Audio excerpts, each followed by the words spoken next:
Hello and welcome to this episode of A Language I Love Is, the podcast that's all about languages, linguistics, and love. I'm Danny, your host and audio companion, and this episode is a return to the Finno-Ugric family of languages.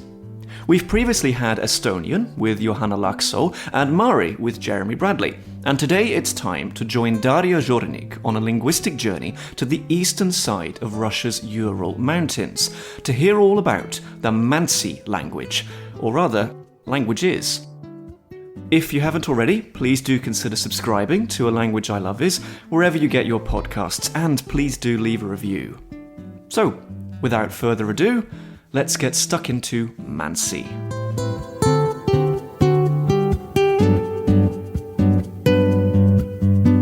Piesmachum laveit namul porigmaks namul hapel jelanteit hapanul taile porgil taltienul tul juvjochteit junus teganul tomachum topori moshnu vushirtachti rovia arasht hotisultank tul sule hot nujave a kivrute juvtevie.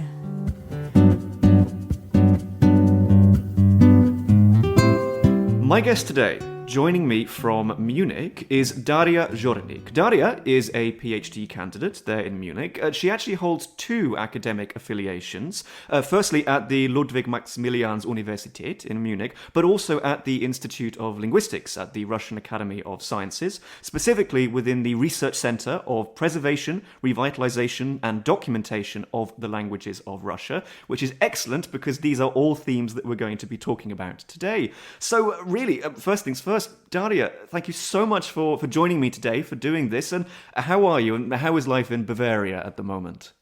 I'm okay. Life in Bavaria is fine as well. Luckily for me, this summer isn't even too hot because usually I don't like being that far in the south because of the heat. But this year it's fine and I'm just doing my academic work here for the moment.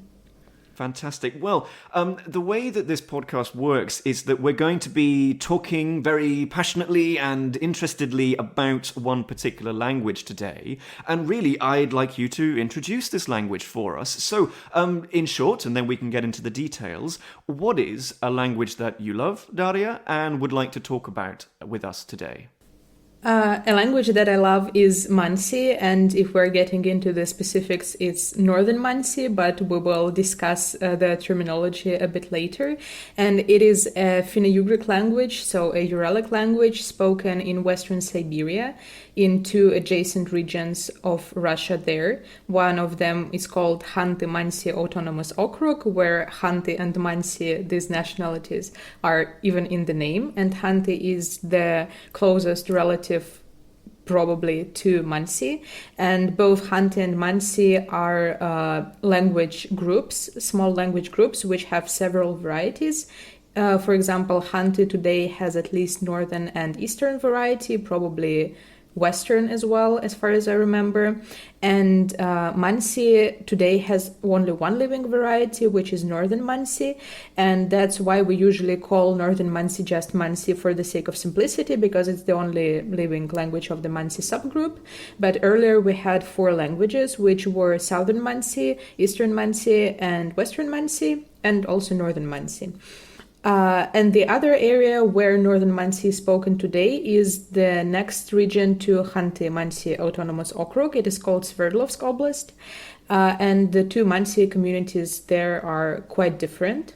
But I think first we can talk a little bit more about different Mansi varieties which were spoken before. Previously, these were four distinct groups, which for many years were considered just several dialects. But according to some lexicostatistics, at first they were grouped into four different varieties. And now in the recent research of the past few years, it has been decided that there were two or three Mansi varieties. So, for example, In some analysis, Southern, Western, and Eastern were grouped together into one like Middle Mansi group.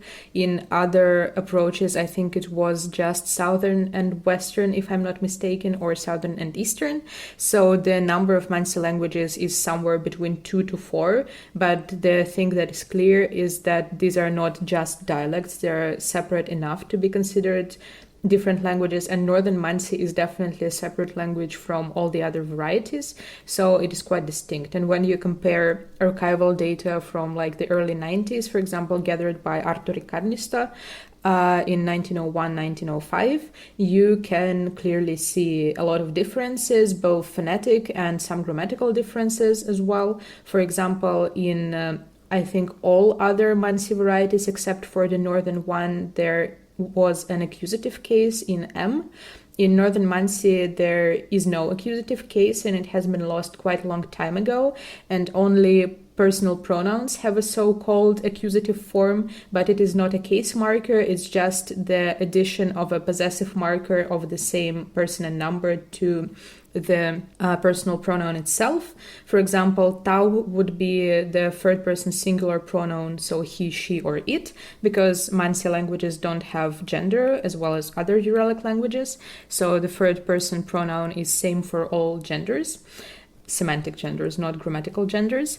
And the possessive marker of the same person and number would be e, and this would mean his. For example, his house would be kole, and just house would be kol. So that's the difference. And we can add this marker e to tau, which is basically the same. One is the personal pronoun, the other is the possessive marker. And the resulting form would be tauve, and it would mean he, she, or it in the accusative case. For example, I hit him, tavia. So that's how it works. And all other Mansi varieties used to have the preserved accusative case, which probably comes from the same Uralic M, which is the accusative in many other languages. So you've mentioned then that Mansi is a language family, really. It has a lot of variety under this umbrella term. We're going to be just using Mansi as a shorthand for Northern Mansi in particular. You mentioned this sort of past greater diversity, greater variety of Mansi. When was that the case? All these different varieties you've mentioned there, when were they all spoken? And really, where did they go? Why are we only left with Northern Mansi today? So the most recent one to be extinct was Eastern Mansi, and it's quite close to the territories of Northern Mansi. And the very, very last few speakers passed away in 2010, so quite recently. But before that, there were also very, very few speakers. So the decline started a long time ago. Western and Southern Mansi got extinct in the 20th century. I don't know the exact dates because they differ in the literature, I think. But one of them went extinct around the middle of the century and the other one in the beginning of the 20th century. And they were spoken also in Western Siberia, just a little bit to the south from the Northern Mansi territory. And the Western variety was also spoken a little bit in the European part of Russia, because where Mansi is spoken, it's adjacent to the Ural Mountains, which is the natural boundary between European and Asian part of Russia. And so to the right of the Ural Mountains, we have Siberia, and to the left of the Ural Mountains on the map, we have the European part. And so Western Mansi was spread a little bit on the left side of the Urals as well, but very, very adjacent to the mountains. So it's still close geographically to the Northern Mansi area. So until quite recently, these languages were spoken to a lesser or greater extent. And the reason is just general dynamics of language vitality in a more globalized world, because, for example, in Russia we have around 150 languages which are not immigrant languages, just languages which were spoken originally on the territories of Russia, and many of them, like the large majority of them, are at some level of significant decline and endangerment, and we get a couple of languages extinct every 10 years at least. And the reason for that is just the spread of the Russian language influence, mainly through education, also media, the availability of Russian on phone, TV, and other things. And the languages that managed to stay in isolated areas for a long time, where the so-called civilization didn't reach for longer, they usually preserve a larger level of language vitality if we are speaking about really small languages, because we have languages like Tatar, Mari, Yakut, which are large and they have a good presence in society still, even though they are influenced by Russian. But if we're talking about minority languages, the smaller languages which don't have a big chance of competing with Russian in the life of a person who belongs to this nationality, they're usually preserved better in very, very remote settlements. And with Mansi in particular, it is difficult to say which areas are more remote, but I can say with relative certainty that the Mansi community in Sverdlovsk Oblast, they did live in much remoter area, deep in the forest, in very, very small mononational villages. So Russian education reached them quite late. They only got some electricity and phone connection in just the few recent years. And this is the place where Mansi is still spoken by children. So in this case, it does work. I don't know the particular settlements where Western or Southern Mansi were spoken and the situation there, but I suppose it's this general tendency. Understood. And of course, the modern history of Mansi is very much bound up with the Russian language and the spread of Russian eastwards, now covering the whole territory of the Russian Federation. But Russian is, in terms of history, is sort of a newcomer on the scene because, Russian, this is something that's been happening over the course of the modern era. What might have been spoken as the more general, the kind of the lingua francas of that region before Russian? And what might be the languages that Mansi has been in contact with and even affected by over time? The answer to this question would be a little bit complicated because the language context situation among different Mansi varieties was really, really different. And as far as lingua franca are concerned, I have a relatively certain idea only regarding the Southern Mansi variety, because Southern Mansi was spoken in the south of Western Siberia, and there was a lot of Turkic influence, especially from Siberian Tatar. And I know relatively certainly that they have common military activities with the Tatars, so maybe they had some common armies or trading or things like that. And actually, this is probably the area where Hungarians stemmed from a while ago, and they were also nomadic, a little bit military people, I would say, at the time. And so I would suppose that the lingua franca there was Tatar or some other Turkic variety spoken there, because Southern Mansi is also heavily influenced by Turkic languages, not just in terms of lexicon, but also, for example, Southern Mansi is the only Mansi variety which doesn't have the Uralic stress pattern, because in Uralic languages, most of them, the stress is always on the first syllable, and in Mansi it's the same, and the secondary stress can be on the third or fifth syllable, so the odd syllables. And in Turkic languages, I don't remember exactly how, but it's a different pattern, and Southern Mansi inherited even that stress pattern from the Turkic languages, so the contact was really, really intense. And that's my suggestion of what might have been happening there at the time. If we consider the more northern varieties, there were several contact languages for them. For the Northern Mansi variety, it was, and in some areas still is, first of all, Komi, which is a Permian Uralic language. Then there is Khanty varieties, which are the Ugric languages related to Mansi. And there was some brief contact with Nenets, which is a Samoyedic Uralic language, but that contact was mainly in the area of reindeer herding, and most of the vocabulary inherited in Northern Mansi from Nenets, it's just various reindeer equipment, types of reindeer and things like that, and it didn't spread into other lexical areas.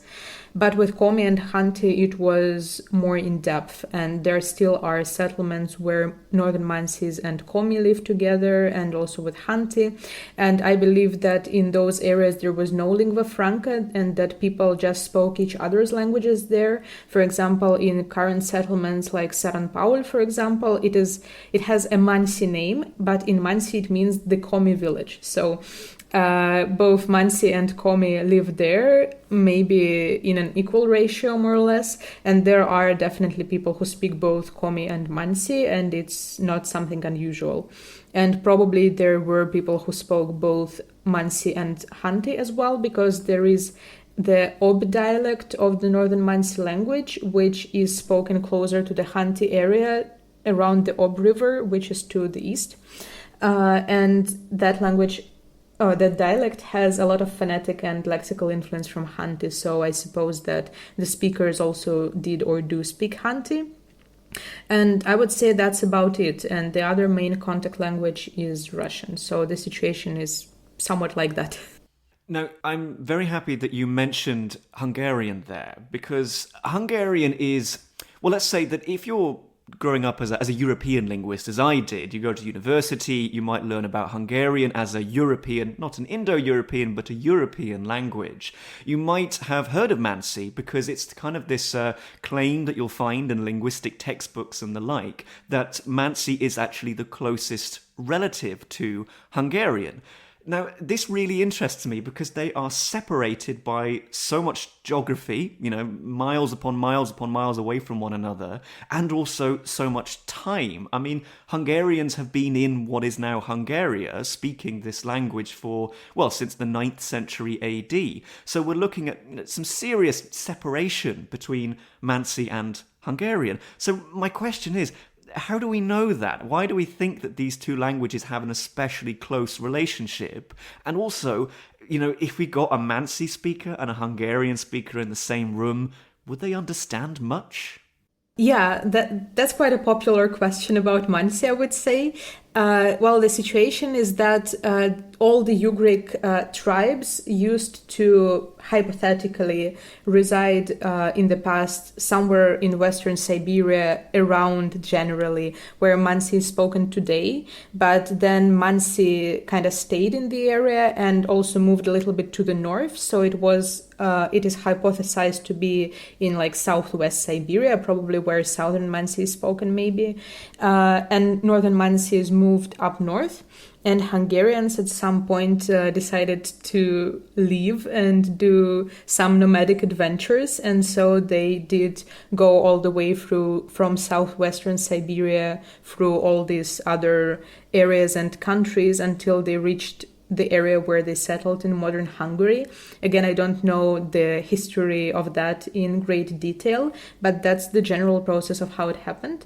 And how do we know that? I think it's both archaeological data of kind of the Ugric tribes and the similarity of Hungarian, craftsmanship to that. And also, of course, linguistic evidence, but that probably came later than the archaeological evidence, because Hungarian is really, really very different from Mansi in all respects, in the phonetic respect, lexical domain, grammatically. For example, Northern Mansi has 6 cases, and Hungarian has, I think, somewhere between 15 and 20. So it's a very different system. But Hungarian retains object conjugation and similar possessive markers to Mansi, and there are lexical parallels. However, if Hungarian and Mansi people would be in the same room without a specific goal to try to learn each other's languages and understand, they would not understand much. There are parallels in some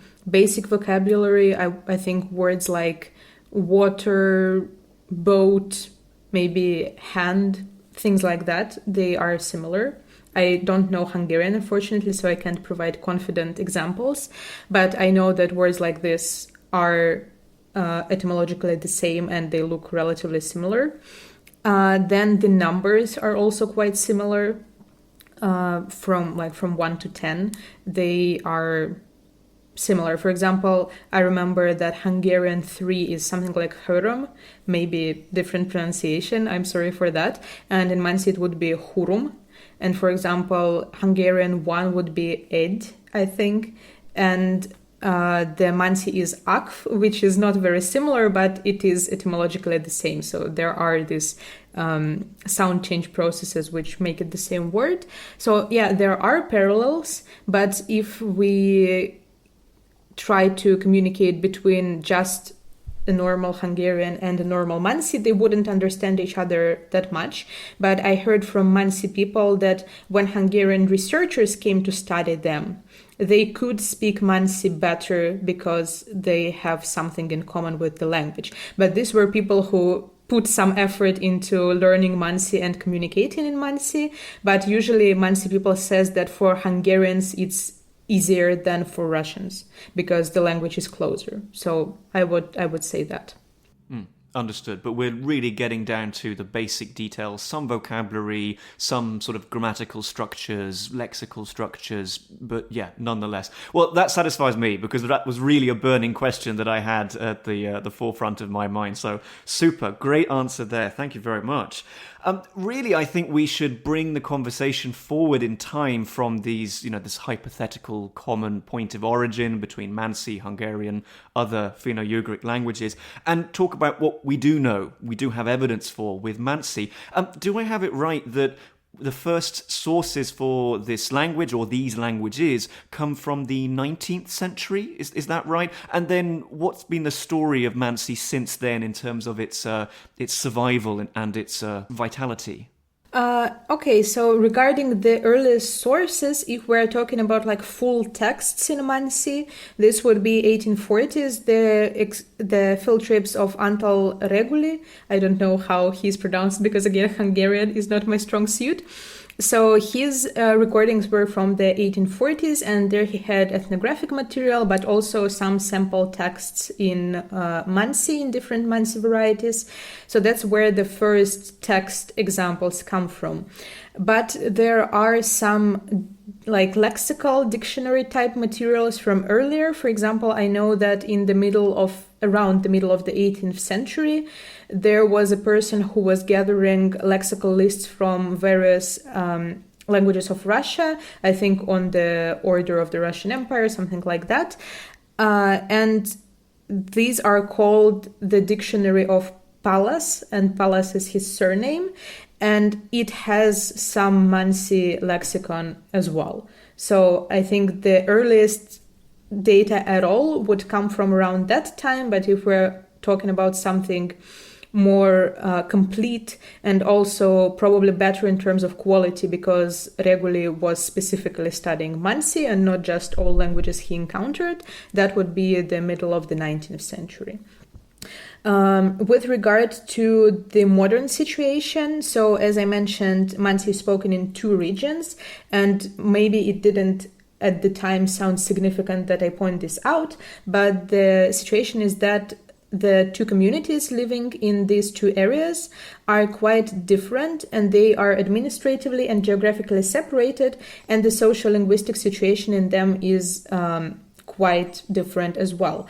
And so if we talk about the Sverdlovsk Oblast Mansi, those people who live in more remote conditions, this is a very small community, and if we're talking about the number of speakers, it is definitely less than 100. So maybe it could be 70 speakers or 80 speakers, maybe even less. It's hard to estimate the exact number, even though I know more than half of these speakers personally. And so these speakers live in the Ivdel district, which is a small administrative region at the very north of Sverdlovsk Oblast, and it's basically the area near the northern part of the Ural Mountains. And the Mansi speakers there live in very small original Mansi settlements, so they have been living there for hundreds of years in the forest, and the way there is quite challenging. It is a difficult road. You can get there only with an off-road vehicle or with a snowmobile in winter, and the villages are tiny and mononational, so only Mansi members of a few families live there. There are no Russians, no Komi, no Khanty, just Mansi. And the biggest village has around 25 people, and the smallest can be like 3 people. So it used to be just a village of each family, and then some of these villages grew a little bit bigger, but still everyone is a closer or a more distant relative of each other. And the amazing thing about this situation is that the language was retained very well, because even the Russian language education came there quite late. So now, and for couple of decades at least, maybe more, children had to go to the boarding school, which is around 120 kilometers from their home, and the road is very challenging, and children stay there most of the year, which is of course a traumatic situation and not great. But mostly, at least in the past, after the boarding school, they just returned home and continued living the traditional lifestyle. So young men who stay there even now, they just hunt, fish, do tourist tours in the Ural Mountains, so they drive tourists around and things like that. And it's not a bad life, so they can get all the food they need, they can earn some money from time to time, and they are in their kind of like natural environment. And people who choose their lifestyle, they are sometimes quite fulfilled, so it's not a bad situation in that sense, that they have nothing to do or something like that. But in the recent years, of course, more and more people started moving into the towns and cities to get education, get some kind of another type of job.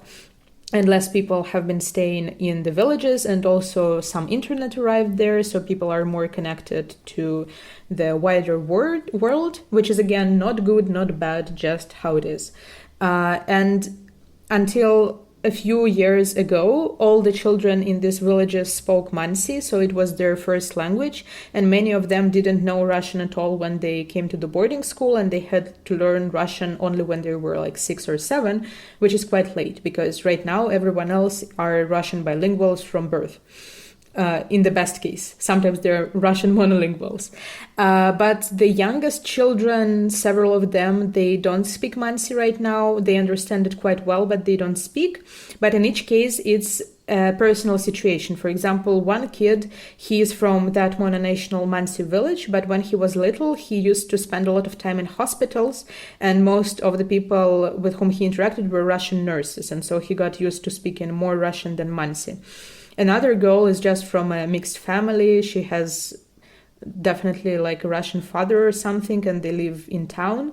So it's usually like personal stories, and I wouldn't say that there will be no more Mansi speaking children. But another problem is that people from those villages, they're all relatives, and it's hard to find someone from your village whom you can have a family with, and so people go search for family partners in other areas, and usually these are people from other nationalities. Although there is an example of a great Mansi family where a Mansi from this area married a Mansi from the Mansi area, and they have a family there, and their children are almost the only Mansi speaking children in that region. So there are different stories, but generally the linguistic situation in this particular region is impressive, because we have much larger languages than Mansi, where there are no children speaking, and Mansi has around 1,000 speakers at all, like in total, and still we have speaking children. So it's a fantastic linguistic situation, despite the total general level of language endangerment. And if we're talking about the Mansi Autonomous Okrug, so there we have like 90% of Mansi speakers, so around 900. But most of them are middle-aged or elderly. We know speakers who are, for example, around 35 years old or 40 years old, but these are exceptions, I would say. Most of the speakers are in their 50s or 60s. Usually, and we have maybe several children in the region who speak Mansi, and these are either that family where the woman is from the Sverdlovsk Mansi, or another family which lives basically on the border with the Sverdlovsk Oblast and is more linguistically and geographically connected to the Sverdlovsk Oblast Mansi, so they're from the same group as we consider. And the situation is like this because Mansi in this area have lived for many, many years in larger settlements mixed with Russians, Komi, Khanty, etc. And these are big villages with like 1,000 people, several thousand people, and they have had Russian education, Russian TV, radio, media, everything for a long time. And they also have spoken Mansi only in the family setting, because outside there are people of different nationalities and you have to switch to other languages, mostly Russian. But on the other hand, this region has significant governmental support of the language. So there are institutions in the capital of the region which are aimed at researching Mansi. There is a Mansi newspaper, which is a fantastic resource, and the office of this newspaper are amazing speakers. And so there are resources in this region which are allocated towards something connected to the language, or at least the national topic or something like that. Whereas in the Sverdlovsk Oblast, it's a very, very tiny part of the region and barely any governmental resources go towards the support of Mansi. There is a local non-commercial organization, but basically the Mansi people organize themselves for it. So, and this situation is very interesting because, first of all, there is this very visible duality between the communities, but also each of the communities has their strengths. For example, in the Sverdlovsk Oblast, everyone speaks the language, and we have children and youth who speak the language. And on the other hand, the Khanty-Mansi Okrug has governmental, administrative, and organizational resources. They have funds, they have some organizations. And for me, the way to revitalize the Mansi language is to unite these two communities so that each of them brings in their strengths, and then they can build something together. And basically in the last years, there is some movement in that direction. Fascinating, absolutely fascinating. I particularly like that you're getting down into the details of specific individuals and the specific motivations for which languages they know, which languages they are learning and using. It makes sense. It's all about motivations. Could you, for us, in a sentence, summarize how do you feel about the future of Mansi? What is the status today? And looking ahead to the future, is this language going to survive? Well, I'm not sure I will manage to do this in a sentence, but I will try to limit myself to a few sentences at least. So the situation has both negative and positive tendencies going on. And we're actually been working on an article exactly on that with Elena Skribnik here in Munich about the state of the Mansi language. But what I think is that right now Mansi doesn't experience language loss on the same scale as many other larger languages, which is good. But still we are at a critical moment where there are not so many young speakers. And in this moment, we need to invent some ways to increase the amount of speakers, because right now is like the last critical moment where we still have intergenerational transmission at some level. Also, there are some governmental resources which can be used to support that if we present some kind of project in the right way to the officials so that it can get approved. So I think that Mansi has chances of survival and maybe increasing the number of speakers, but there are a lot of actions that need to be done for that pretty much right now. So we're right now in a quite critical moment. Maybe the next 3 or 5 years would be critical.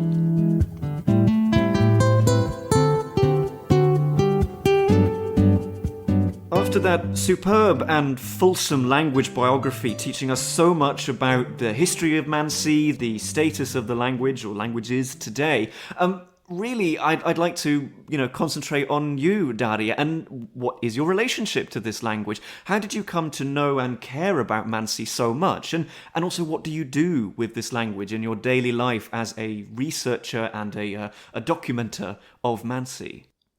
I came to Mansi basically unexpectedly, a little bit by chance, because in Russia we have student field trips basically after the first year bachelor in our linguistic department. So you can get research experience very, very early on, and it's normal to start publishing papers in the second or third year bachelor in our system. And after the first year, I went into the Moksha-Mordvin language, which was fantastic. I still like that language a lot. One of my favorite Uralic languages. And at that time, I was researching the passive voice marker in Moksha-Mordvin, which looks like V. And I was already thinking of doing some diachronic research because for me it has always been interesting to see how things come to be in a language in a certain way. And I was just browsing various literature, trying to figure out the origin of this marker. And I saw that practically the only language where this marker was retained was Mansi.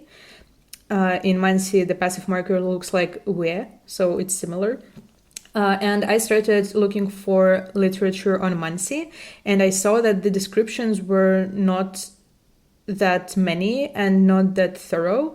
And I asked my colleagues and friends and people I knew both at the Moscow State University, where I was at the time in my third year bachelor, and at the Institute of Linguistics, where I knew some of my colleagues, where I started working later. And I asked, is there anyone like doing field work with Mansi? And they said, no, there isn't. And I was like, okay, you're bringing like 30 students to Moksha, then to Mari, then elsewhere, but no one works on Mansi. And then I approached my supervisor, Vladimir Plungyan, who is now one of my best senior colleagues. He is no longer my official supervisor, but we have grants together, we do work together, and he went with me on my latest field trip to Khanty-Mansiysk, where we did some diplomatic efforts with Mansi. And I said to him, well, there is this Mansi passive marker I want to know more about, but no one is doing field work and there are not so many materials. As I know now, there are lots of materials, both texts and some older works, but I didn't know at the time. At that time, I was just looking for some basic grammars and I wasn't that experienced. And I said, maybe I should go to Khanty-Mansiysk and find out where this language is spoken, how many speakers are there, maybe I can work with someone. And he said, yeah, great idea. And at the time he financially helped me with this trip. And I think I was 19 at the time. So I went alone to Khanty-Mansiysk. And beforehand, I contacted the Ugric Institute of Research and Development, which I found online, and which is one of the main research center for Ugric languages in the area. And I said, I'm interested in Mansi, but I don't know anything. Do you have people who speak Mansi who I could talk to? And things like that. And one of the women answered me. She is also Mansi and she's also a speaker, but she is not very eager to talk to people. So we met with her and she said, we have this young speaker from the Sverdlovsk Oblast and in her village everyone speaks Mansi. Maybe you should go talk to her. And we met with this speaker whose name is Tatiana Bakhtiyarova, and she is an author of the Upper Lozva Mansi dictionary. Upper Lozva is the dialect spoken in the Sverdlovsk Oblast. And she said, yeah, in my village everyone speaks Mansi and we could go there. And so next summer I went on my first field trip, like into the most hardcore setting in the Siberian forest, but it was amazing. And my friend Sofia Pokrovskaya went there as well. She works on phonetic research and now she works on some IT topics for the language, like language synthesis and stuff like that. But at the time she was doing with me phonetic research on Mansi, and we went on our first field trip then. And the first 2 years I was just interested in documentation and linguistic research. So I was just gathering data, gathering lots of texts, recordings, making a phonetic description with Sophie, making works on different aspects of grammar, like the same passive. But then in 2019, Sophie couldn't come with me for personal reasons, and it's not a place where you should go alone because it can be quite dangerous because of the nature, because of drunk Russian tourists and things like that. And I told to Vladimir Plungyan, that, okay, I need to go on my next field trip, but I don't have anyone to go with. And he said, okay, let me think. And then he presented me with a person who is now one of my closest colleagues. He also works at the same research center at the Institute of Linguistics where I do. But at the time, he didn't work at a linguistics institution. He came from a different background and he was doing his first master's in linguistics at 30 years old. So he came into linguistics quite late. but he decided to go with me, and he is also a language activist for Nanai language, which is a Tungusic language, and his name is Vasily Kharitonov. And so he went with me to Mansi, and he's an activist, he is a revitalization guy. And so we were just in the forest without internet, without anything, and I was bombarded with these revitalization ideas all day, and he converted me. And so after that, I was like, yes, we need to revitalize the Mansi language. We need to make content in Mansi. We need to do diplomatic work. And so that's how I came into revitalization from documentation. So that's the general story, the beginning of it.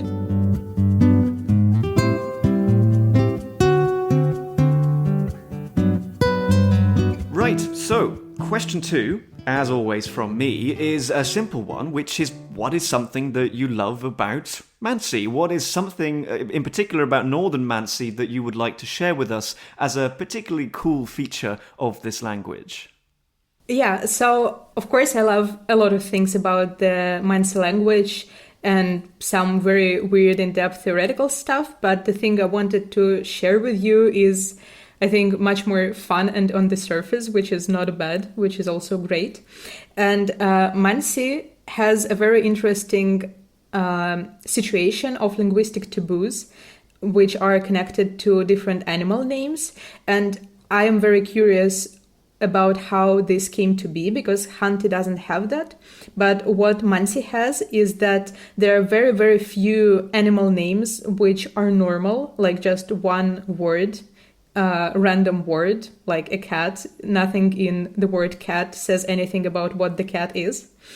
But in Mansi, they don't have that almost. There are just a few, maybe 30% of all the animal names. And all the other animal names are actually tabooed expressions which describe what the animal is, not to name it directly, because everything in nature is sacred, holy, and important. And I would like to give you a few examples of that. For example, the word for wolf is haitnut. Well, actually, there are two words for wolf. One is haitnut, and the second is salui in different dialects. And haitnut is the running thing, and salui is the reindeer animal. So basically the animal who eats reindeer. Then, for example, if we take snake and worm, which are kind of similar, they are called quite differently. For example, the worm is nyarui, the naked animal, and the snake is yalpingui, which is the sacred animal, and ui is the animal. So this is basically the adjective added to the word animal, and there you have the description. But these are the simple ones. We have a lot of animal names which are even more complicated and even more descriptive. For example, we have Urinekva, which is the crow, which is a very culturally important bird that symbolizes the beginning of the spring when it arrives. And Urinekva means actually the awaited woman, so the woman who people wait for, which is really, really interesting in my opinion. Then the most tabooed animal is the bear, of course, and there are a lot of ways to name the bear. For example, Pupapshikev would be our little idol brother, like idol meaning the sacred idol who you worship to, or Wortolnoika, which would be the man living in the woods.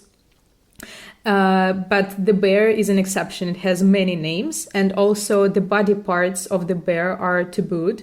For example, the meat would be semelut, which is the black thing.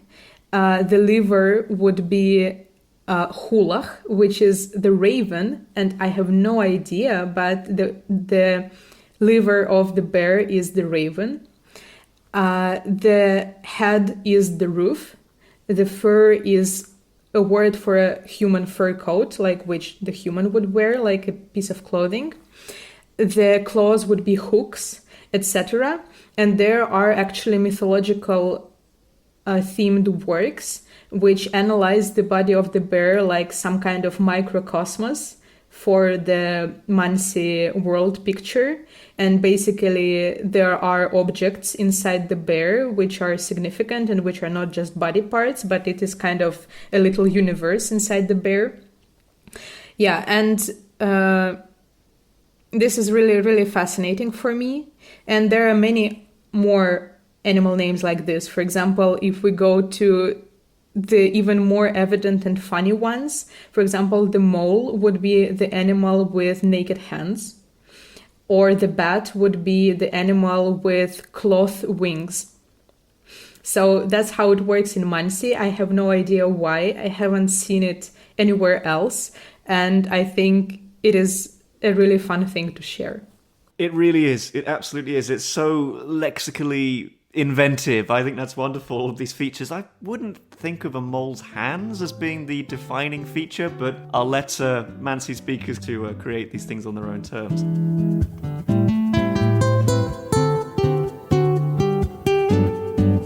Third and final question from me, which I want to pose to you, Daria, is simply, what is a point about Mansi that you would like to leave us with, as now we go into the world knowing so much more about this minority language of Russia? There are actually 2 points which I would like to make. One is linguistic and the other is general ideological from me personally.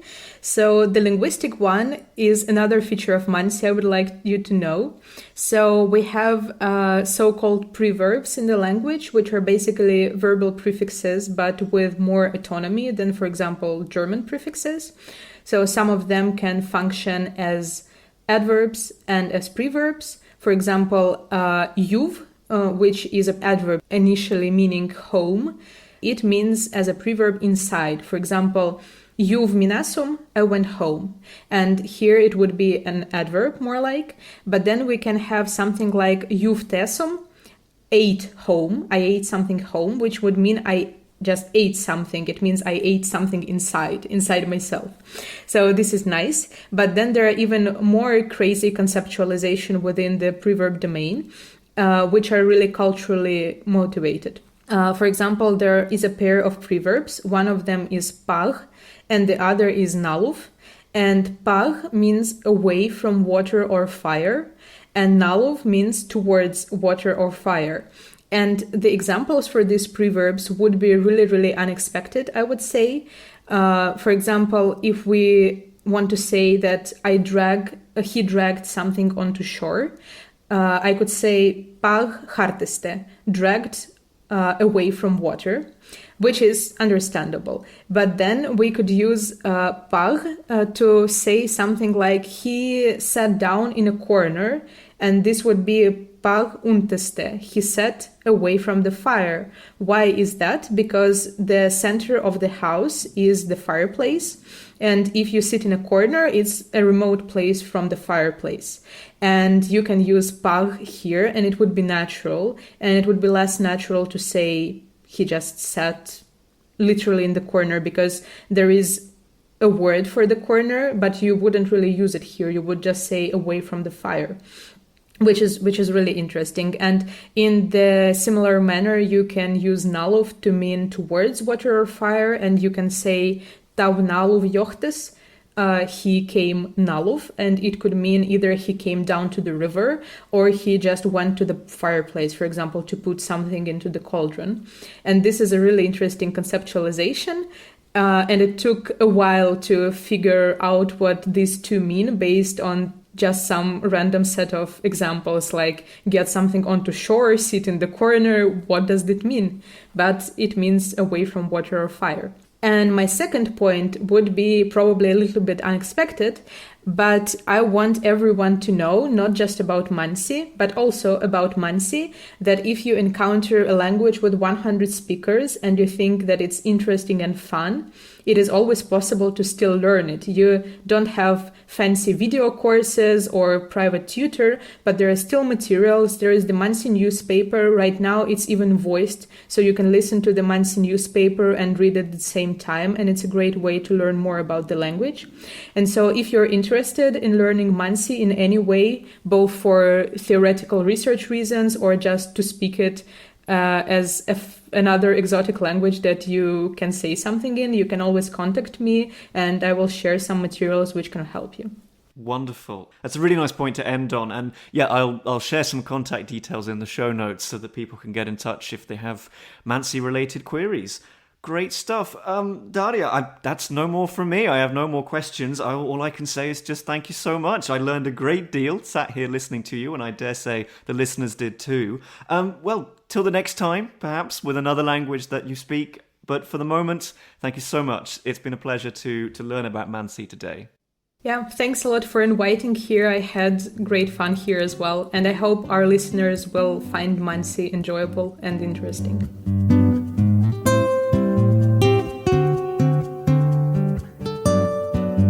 Daria's answer to my second question, all about innovative names for animals, set me up very nicely for a final fun fact. The idea of taboos, that is, avoiding mentioning something, is found across many cultures and languages, and a bear taboo, not saying the word forbear for fear of summoning one, is not unique to Mansi. There's evidence for it in the Indo-European language family, including in English. You see, ancient Indo-European languages like Latin, Ancient Greek and Sanskrit display words for bear that can be traced back to a common ancestor in Proto-Indo-European. Specifically, Latin ursus, Ancient Greek arctos, and Sanskrit urksa mean that we can reconstruct something like hrtkus as the proto-bear. However, in various other branches of the family tree, this word has been swapped for something completely different. In Germanic languages like English, the related words for bear are widely considered to have originally meant a brown one or brown thing, while in Slavic languages, bears are honey eaters, for example Czech medvěd. In Old Irish, the word is marth, apparently derived from the adjective meaning good, as if to flatter the bear. What this looks like is a series of taboo deformations, as speakers, especially of Northern Indo-European languages, sought to avoid these frankly dangerous and destructive animals. It's all a far cry from Winnie the Pooh. So, that's everything for another episode of A Language I Love Is. If you've enjoyed this episode, again, please do subscribe and give the show a rating wherever you get your podcasts. Also, please recommend the show widely and get in touch with your feedback, as it's really great to know that people are listening. My thanks must go to my guest today, Daria, and also to you, dear listener, for listening. Keep well and keep loving language.